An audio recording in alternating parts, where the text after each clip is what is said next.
ஸ்ரேயா, என்னாச்சுடா உனக்கு? ஏன்டா ஏன்டா இப்படி பயப்படுற? இத பாரு, உனக்கு பிடிச்ச ஸ்வீட் வாங்கிட்டு வந்திருக்கேன்டா.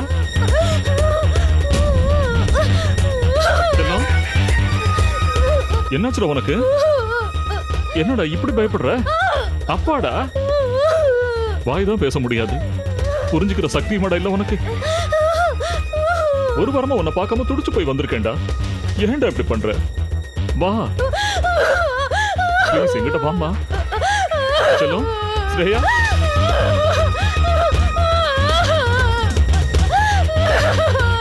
என்னடாச்சு உனக்கு? செல்லம், அப்பாடா, ஏன்டா இப்படி பண்ற?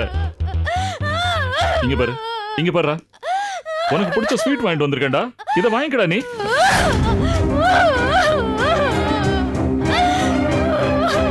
பார்வதி, பார்வதி,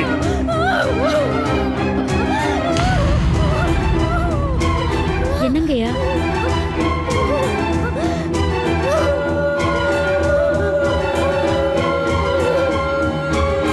என்ன பார்த்ததும் பாசமா ஓடி வருவான்னு எதிர்பார்த்தேன். அவன் என்னடா என்ன பார்த்ததும் பேய பார்த்த மாதிரி அலறிட்டு ஓடுறான்.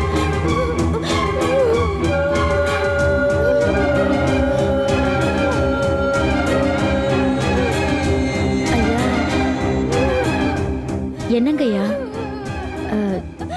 சின்னம்மாவை புதுசா பாக்குற மாதிரி பேசுறீங்க. எப்போ உங்களை பார்த்து சின்னம்மா பாசமா ஓடி வந்திருக்காங்க, இப்போ ஓடி வரதுக்கு? இது அவங்க வழக்கமா அலறது தானே. பார்த்து அதிர்ச்சி அடையறதுக்கு இது என்ன புதுசா?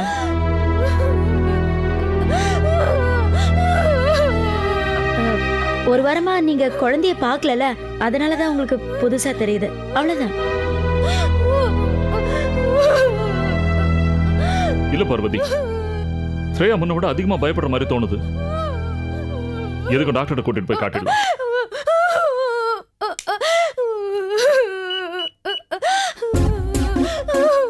ஹலோ, நான் மாதேஷ் பேசுறேங்க. டாக்டர் மனோகர் இல்ல? எப்போ வருவாருங்க?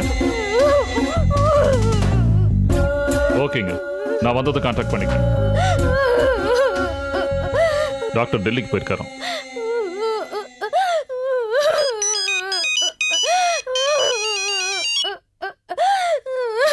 Madhesh here. Okay, 11 o'clock board meeting arrange பண்ணுங்க, நான் வந்துடுறேன். Okay okay okay okay.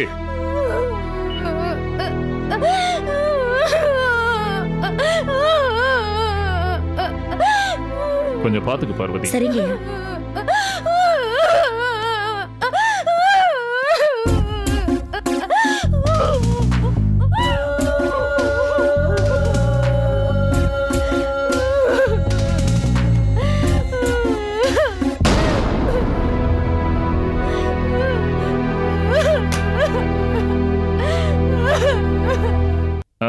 அதெல்லாம் ஊர்ல இருந்து வந்தாச்சு.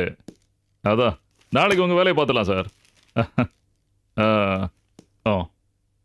சரி, நானே கால் பண்றேனே. ஓகே, பாய்.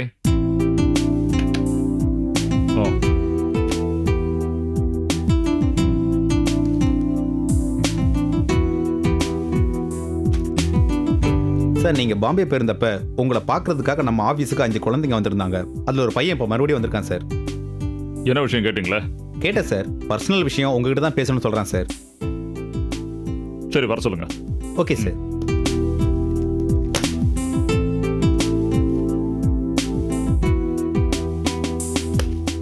அங்கிள். எஸ், கம் இன்.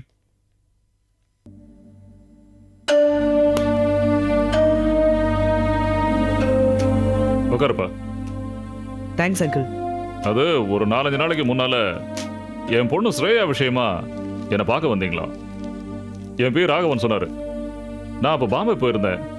சரி, என்ன விஷயம்? நீங்க என்ன விஷயமா பாம்பே போயிருந்தீங்க அங்கிள்? பிசினஸ் விஷயமா தான். நீங்க எதுக்காக பிசினஸ் பண்றீங்க அங்கிள்? என்னப்பா கேள்வி இது? பணம் சம்பாதிக்கதான். சம்பாதிச்சு நல்லா வாழணும், குழந்தைங்களை படிக்க வச்சு நல்லபடியா வளர்க்கணும், அவங்களுக்கு சொத்து சுகம் சேர்த்து வைக்கணும். அதுக்காகத்தான். ஆமா, நீயும் உன் ஃப்ரெண்ட்ஸ் ஸ்ரேயாவோட ஃப்ரெண்ட்ஸ்னு சொன்னீங்களாமே, அவளுக்கு நீங்க எப்படி ஃப்ரெண்ட்ஸு? உங்களை எப்படி அவளுக்கு தெரியும்? அவளை பத்தி நீ என்கிட்ட என்ன பேசணும்னு வந்த? அதை முதல்ல சொல்லு. சொல்றேன் அங்கிள். நீங்க ஸ்ரேயா கிட்ட பாசத்தை காட்டாம பணம் பணம்னு பணத்தை சேர்த்து வைக்கிறீங்களே, அந்த பணம் அவளுக்கு சந்தோஷத்தை கொடுக்கும்னு நினைக்கிறீங்களா? தாய் இல்லாத, வாய் பேச முடியாத உங்க குழந்தைக்கு நீங்க எந்த அளவுக்கு தாய்க்கு தாயாவும் தகப்பனுக்கு தகப்பனாவும் இருக்கணும் நீங்க இருக்கீங்களா? சரி, நீங்க தான் பாசத்தை காட்டல. ஸ்ரேயாவை பாத்துக்க வச்சிருக்கீங்களே ஒரு வேலைக்காரி, அவ எப்படி ஸ்ரேயாவை பாத்துக்கிறான்னு எப்பவாது செக் பண்ணிருக்கீங்களா?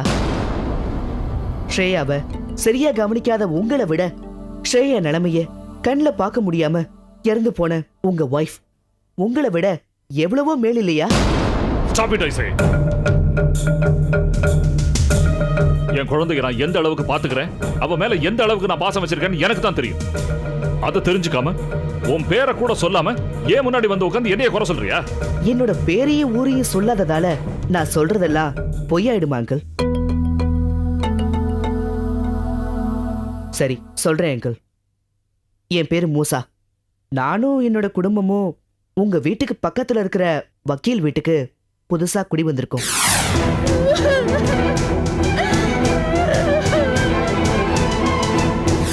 இப்போ எனக்கு அந்த குழந்தை யாரு, அவ ஏன் இப்படி உயிர் போற மாதிரி அழறான்னு தெரிஞ்சாகணும். உனக்கெல்லாம் வாயால பேசினா சரிப்பட்டு வராது. 4 போடு போட்டா தான். பக்கத்து பில்டிங்ல எப்பவுமே ஒரு குழந்தை அலற சத்தம் கேக்குது. அந்த குழந்தை யாரு, ஏன் அலறுது? குடும்பத்தோட சூழ்நிலைகளை நல்லா புரிஞ்சுக்கிட்டு ஸ்ரேயாவையும் கொடுமைப்படுத்திக்கிட்டு அவங்க கொஞ்சம் கொஞ்சமா சுருட்ட ஆரம்பிச்சிட்டாங்க.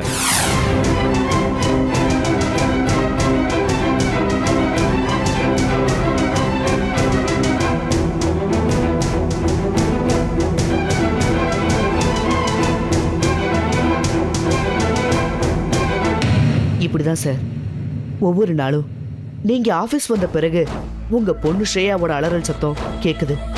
பாவம் சார், உங்க பொண்ணு தனக்கு நடக்கிற கொடுமைகளை உங்ககிட்ட சொல்ல முடியாம தவிக்கிறா. ஏதோ எனக்கு தெரிஞ்ச விஷயங்களை நான் உங்ககிட்ட சொல்லிட்டேன். கண்டிப்பா நீங்க நடவடிக்கை எடுப்பீங்கன்னு நான் நம்புறேன் சார். நான் வரேன் சார்.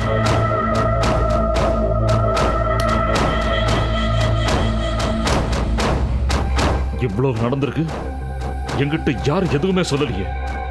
இத்தனைக்கு காரணமான அந்த பார்வதிய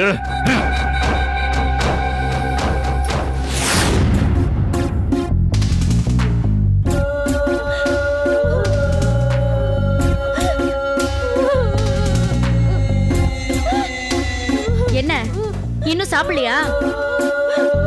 இப்படியே சாப்பிடாம பட்டினி கிடந்து உங்க அப்பா கிட்ட என்ன மாட்டி விடலான்னு பாக்குறியா? ஆமா, நீ உங்க அப்பாவை பார்த்து பயப்படுற மாதிரி நடிச்ச? உனக்கு எங்களை பார்த்தா தானே பயம், உங்க அப்பா கிட்ட என்ன பயம்? கேக்குறல, சொல்லுடி. என்ன எங்களை காட்டி கொடுக்கலான்னு முயற்சி பண்றியா? சொல்லு, சொல்லுடி, சொல்லு, சொல்லு. அறிவு கட்டவள, அவளை போய் சொல்லுன்னா அவன் வாயை திறந்தா சொல்லுவா? வாயை திறந்து சொல்லு. இவளால சொல்ல முடியலனாலும் இதோ இந்த கையை வச்சுட்டு நல்ல அபிநயம் புடிச்சு சொல்ல வேண்டியது தெளிவா சொல்லுவா. கல்லூரி மங்கி. ஏய், நீ சொல்லு. எங்களை மாட்டி விடுறதுக்கு தானே இந்த மாதிரிலாம் பண்ற. முன்னாடி வா, சொல்லு, சொல்லு.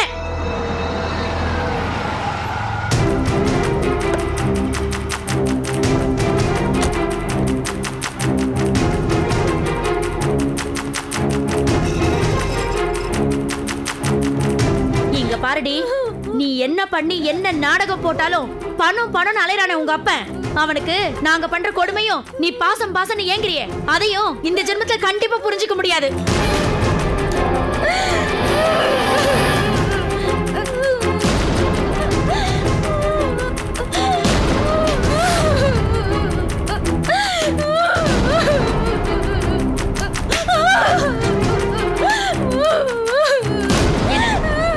பயப்படுற மாதிரி நடிக்கிறியா? பார் பார்வதி, உச்ச வச்சு ஆட்டுறியா இல்ல அடிக்கிறியா நீ? இத பாரு ஸ்ரேயா, உங்க அப்பா உனக்காக பணம் சம்பாதிக்கிறாரு. நாங்க ஒன்ன வச்சு சம்பாதிக்கலாம்னு ஆசைப்படுறோம். இதுக்கு இடைஞ்சலா ஏதாவது நீ இருந்த மவள அப்படியே குறவழியா சார். சார்,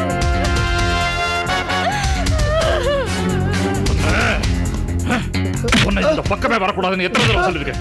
வந்து சோஃபால கால் மேல கால் போட்டு உட்காந்துட்டு என் பொண்ணை கொன்னுடுவேன்னு சொல்றியா? கொன்னுடுவியா? கொல்றா பார்க்கலாம். கழுத்துல இருப்பியா? கொன்னுடுவியா அவளை? இல்ல சார். கொன்னுடுவியாடா? டேய், துப்பாக்கி எடுத்துட்டு வந்து ஷூட் பண்ணிடுறா. இருடா.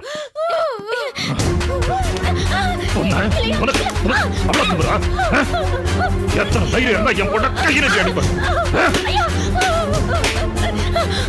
ஐயா ஐயா எனக்கு ஒண்ணும் தெரியாதையா, எல்லாம் எனக்கு என் புருஷன் சொல்லி தந்ததுதான். மன்னிச்சிடுங்க. சம்பளம் எங்கிட்ட வாங்கிட்டு உன் புருஷன் சொன்னபடி செஞ்சியா?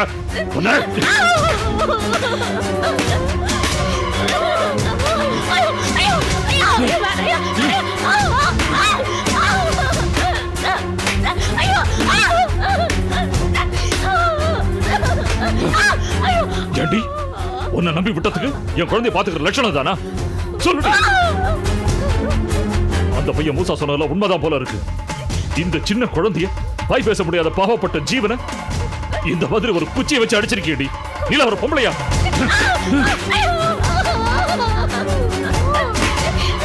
இனிமே பண்ண மாட்டேங்கய்யா, என்ன மன்னிச்சிடுங்கய்யா. மன்னிப்பா? உனக்கெல்லாம் மன்னிப்பே கிடையாது. இந்த பிஞ்சு குழந்தை இந்த பாடுபடுத்திருக்கே, உன்னை கடவுள் கூட மன்னிக்க மாட்டாங்க. உன்னை போலீஸ்ல புடிச்சு கொடுத்துறேன். அப்பதான் நீ இன்னும் என்னெல்லாம் பண்ணிருக்கன்னு வெளியே வரும். ஐயா ஐயா ஐயா வேணையா, போலீஸ் எல்லாம் வேணையா, என்ன விட்டுருங்கய்யா, நான் போயிடுறேன். ஓடு ஓடு, என் முன்னால நிக்காத, ஓடிப்படு, ஓடு போ.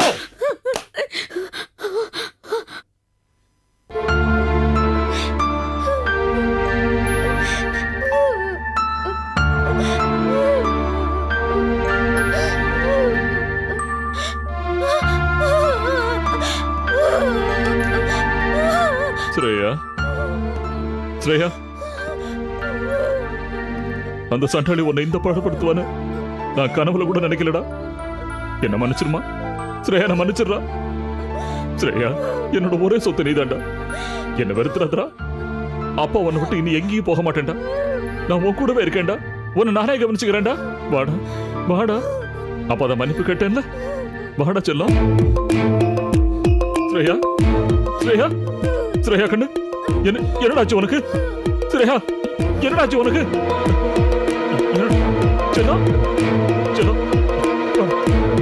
வாடா, நம்ம டாக்டர் போறோம்டா. வாடா, நான் உன்னை பாத்துக்கிறேன். வாடா.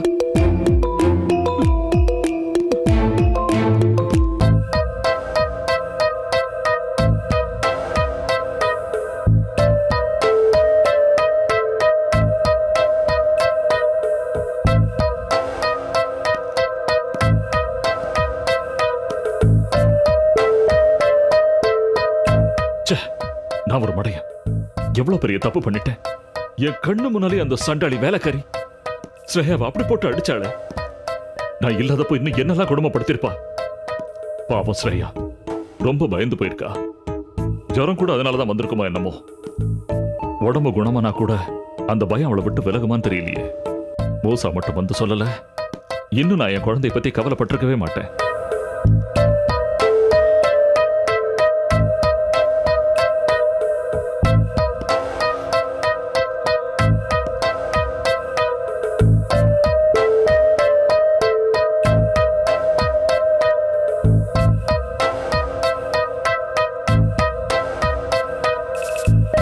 மிஸ்டர் மாதேஷ் வர சொல்லுங்க. Okay sir. சார் டாக்டர் உங்களை உள்ள வர சொல்றாரு. செக்கப் எல்லாம் முடிஞ்சுதா? ஸ்ரேயா நல்லா இருக்கா? நல்லா இருக்க சார்.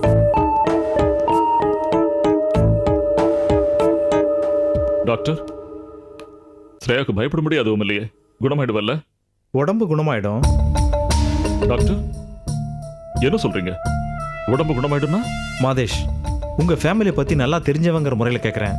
இப்ப ஸ்ரேயாவை யார் கவனிச்சுக்கிறா? டாக்டர் அது வந்து இல்ல மாதேஷ், ஸ்ரேயா ரொம்ப பயந்துருக்கா. யாரை பார்த்தாலும் தன்னை கொண்டுடுவாங்களோன்னு பயப்படுறா. ரொம்ப லோன்லியா ஃபீல் பண்றா. அப்படின்னா அவளை பார்த்துக்கிறவங்க சரியில்லைன்னு தானே அர்த்தம்.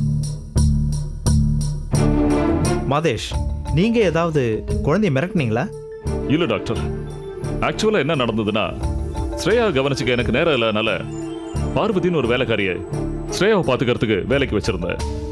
நான் அவன் மேல வச்சிருந்த நம்பிக்கையை அவ அட்வான்டேஜ் எடுத்துக்கிட்டு ஸ்ரேயாவை ரொம்ப குடும்பப்படுத்திருக்கா. இதுவும் எனக்கு கொஞ்ச நேரத்துக்கு முன்னாடி தான் தெரியும். நான் அவளை உடனே விரட்டி அடிச்சுட்டு ஸ்ரேயாவை நேரம் உங்ககிட்ட. பேசாதீங்க மாதேஷ். இப்போ சிட்டியில் உள்ள பேரண்ட்ஸோட பொசிஷன்ஸ் எல்லாம் உங்களை மாதிரி தான். இருந்தாலும் வேலைக்கு நடுவுல அவங்க டைம் ஒதுக்கி குழந்தைங்களை பாத்துக்கிறது இல்லையா? அது மாதிரி உங்களால முடியாதா? அந்த வேலைக்காரி வாய் பேச முடியாத இந்த குழந்தைய சித்திரவதை பண்ணி மனசுமையை ஏற்படுத்தி கிட்டத்தட்ட மனநிலை பாதிக்கப்படக்கூடிய ஆபத்தான சூழ்நிலைக்கு கொண்டு வந்து விட்டுட்டா தெரியுமா? இப்போ ஷாக்கா என்ன பிரயோஜனம் மாதேஷ்? இப்போ இவளுக்கு இருக்கிற மிகப்பெரிய நோய் மன அழுத்தம், மிரட்சி, பயம். மனதளவுல இப்ப பெரிதும் பாதிக்கப்பட்டிருக்கா. இவ பரிபூர்ணமா குணமாகணும்னா அன்பான கவனிப்பும் பாசமான அரவணைப்பும் தான் தேவை. டாக்டர், இந்த உலகத்துல எனக்கு இருக்கிற ஒரே சந்தோஷம் என் பொண்ணு ஸ்ரேயா தான். அவளுக்காக நான் எதை வேணாலும் இழக்க தயாரா இருக்கேன். சொல்லுங்க, நான் என்ன செய்யணும்? மாதேஷ், உங்க பிசினஸ் வேலைகளை ஒதுக்கி வச்சுட்டு ஸ்ரேயா கண் விழிச்சதுல இருந்து நைட்டு படுக்க போற வரைக்கும் உங்க அரவணைப்பிலேயே இருக்கணும். அதுதான் அவளுக்கு தேவை. சரி டாக்டர். அப்புறம் அந்த வேலைக்காரி மாதிரி யாரையும் பக்கத்துல அனுமதிக்க வேண்டாம். இவளை மற்ற குழந்தைகளோட விளையாட விடுங்க. அது போதும். இவளுக்கு தேவை உங்க அன்பு தான். கடவுள் உங்களுக்கு துணை இருப்பார். Okay doctor. ஓகே, நீங்க சொன்ன மாதிரியே பாத்துக்கிறேன். நான் வரேன். Thank you doctor.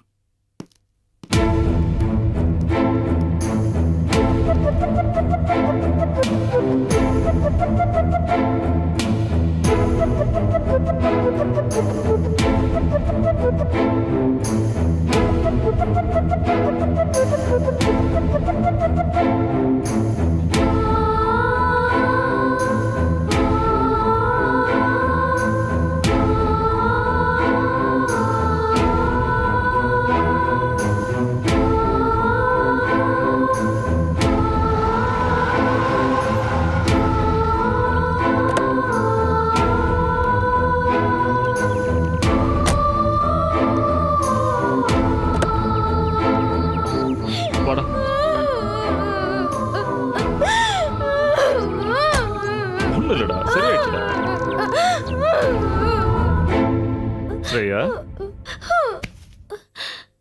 என்னடா செல்லம், இன்னும் என் மேல கோபமா இருக்கியாடா? தப்புதான்டா.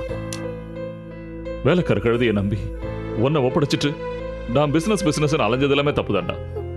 அவ உன்னை இந்த அளவுக்கு குடும்பப்படுத்துவான்னு நான் கனவுல கூட நினைக்கலடா.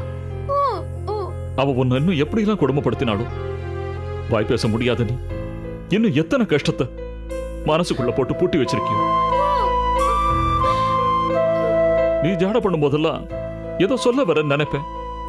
ஆனா அந்த பாவி பார்வதி நீ சொல்ல வரத்துக்கு எதிர்மறையா சொல்லி உன் கஷ்டத்தை மறைச்சிட்டாடா. அவ மேல இருந்த நம்பிக்கையில நானும் அவ சொல்ற மாதிரி தான் நீ சொல்ல வரையோன்னு நினைச்சேன். இப்பதான்டா உன் நிலைமை எனக்கு புரியுது. இத்தனை நாளா உன்னை பெரிய துன்பத்துல தள்ளின இந்த பாவியை மன்னிச்சிடுறா, மன்னிச்சிடுறா.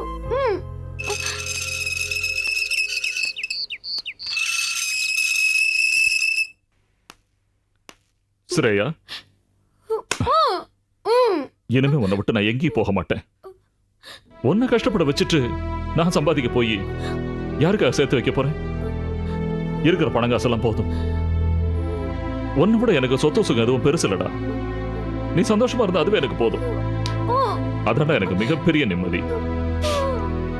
இனிமே உன்னை விட்டு நான் எங்கேயும் நகர மாட்டேன். உன்னை நல்ல முறையில் நானே கவனிச்சுக்கிறேன்டா. டாக்டர் சொன்னபடி உன்னை சீக்கிரமே குணமாக்கினாதான் என் மனசுல இருக்கிற பாரம் இறங்கும்.